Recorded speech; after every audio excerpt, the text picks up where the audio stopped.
இன்னைக்கு எங்க அம்மா பீர்க்கங்காய் கடையில் செய்ய போறாங்க. எப்படி செய்யறாங்கன்னு பார்க்கலாம். வாங்க இதுக்குள்ள போலாம்.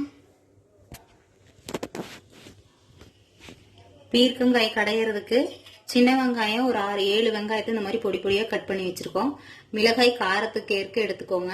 கடையிறதுனால எங்களுக்கு ஒரு மிளகாய் காரமே போதும், அதனால ஒரு வரமிளகாய் போட்டிருக்கேன். நீங்க வேணும்னா பச்சை மிளகாய் யூஸ் பண்ணிக்கோங்க. பூண்டு 3 பல் எடுத்து இந்த மாதிரி பொடி பொடியா கட் பண்ணி வச்சிருக்கேன். அதுக்கப்புறம் சீரகம் 1 ஸ்பூனு, மல்லி 1 ஸ்பூனு, கடுகு தாளிக்கிறதுக்கு பால் ஒரு 1/4 டம்ளர் பால், இது காய வச்சு ஆற வச்ச பால்.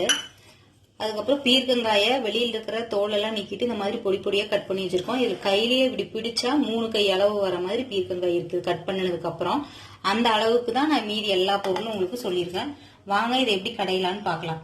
இந்த மாதிரி ஒரு குண்டாவை அடுப்புல வச்சுக்கோங்க. அதுல ஆயில் 2 ஸ்பூன் விட்டுருவோம். இப்போ எண்ணெய் நல்லா காஞ்சிருச்சு. இப்போ கொஞ்சமா கடுகு போட்டுக்கலாம்.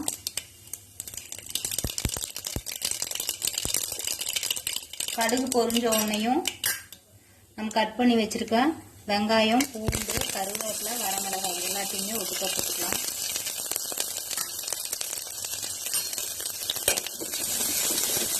போட்டுட்டு இது ஒரு வதக்கி விட்டுருங்க. இது ரொம்ப அப்படியே கோல்டன் ப்ரௌன் கலர்ல வதங்கணும் அப்படிங்கறதுல ஒன்றும் கிடையாது.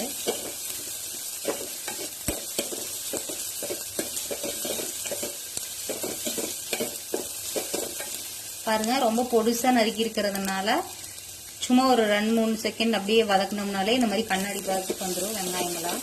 இந்த மாதிரி வந்தோன்னையும் நாம கட் பண்ணி வச்சிருக்க பீர்க்கங்காய் உள்ள போட்டுக்கலாம்.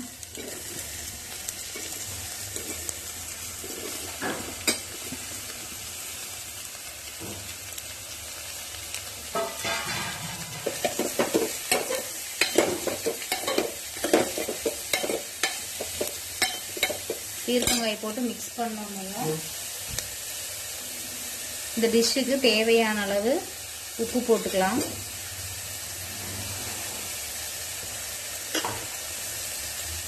அதுக்கப்புறம் மஞ்சத்தூள் கொஞ்சம் போட்டுக்கலாம்.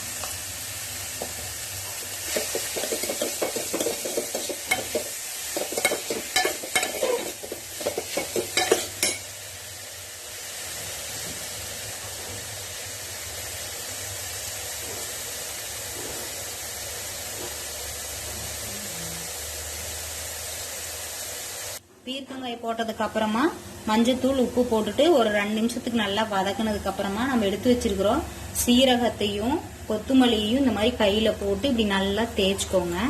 அந்த மல்லியெல்லாம் 1-2 உடஞ்சிடணும்.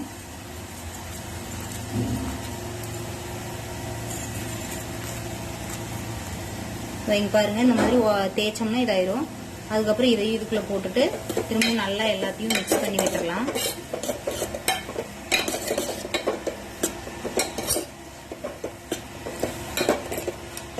மிக்ஸ் பண்ணிட்டு இப்போ ஒரு 1/2 டம்ளர் மட்டும் தண்ணி விட்டு இந்த காய் வேகிறதுக்காக ஒரு 1/2 டம்ளர் மட்டும் தண்ணி சேர்த்திக்கலாம்.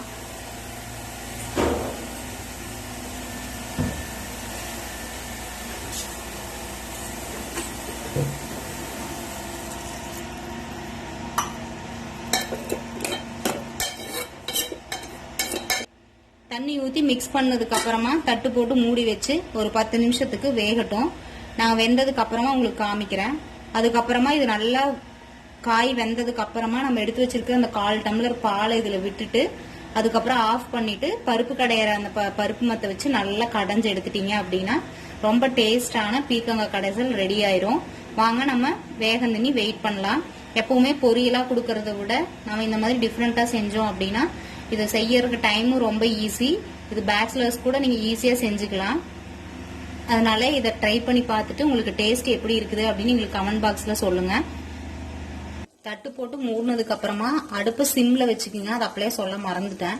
சிம்ல வச்சு 15 நிமிஷம் கழிச்சு எடுத்து பாத்தீங்க அப்படின்னா பீர்க்கங்காய் இப்படி எடுத்து நசுக்கணும் அப்படின்னா இங்க பாருங்க இப்படி நசுங்கி வந்துடும். இப்ப நல்லா காய் வெந்துருச்சு அப்படின்னு அர்த்தம். இந்த ஸ்டேஜ்ல என்ன பண்ணணும் அப்படின்னா நம்ம 1/4 டம்ளர் பால் காய வச்சு ஆற வச்சு எடுத்து வச்சிருக்க பால் 1/4 டம்ளரை இந்த ஸ்டேஜ்ல உள்ள ஊத்திக்கலாம்.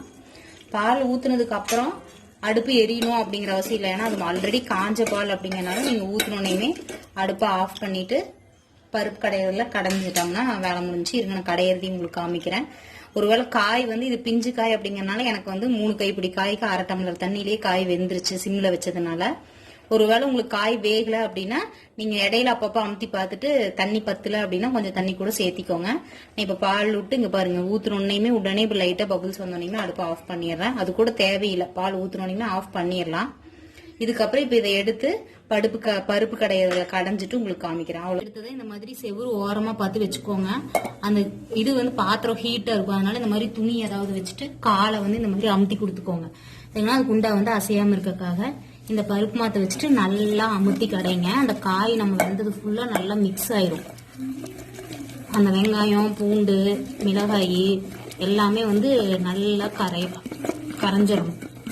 அந்த அளவுக்கு நல்லா ஃபோர்ஸ் கொடுத்து இந்த கால் எதுக்குன்னா நம்ம இந்த பாத்திரம் ஆடாம இருக்கிறதுக்காக தான் நம்ம இது பண்ணிக்கிறோம். இந்த மாதிரி சப்போர்ட் கொடுத்துட்டு நல்லா கடைஞ்சுக்கோங்க.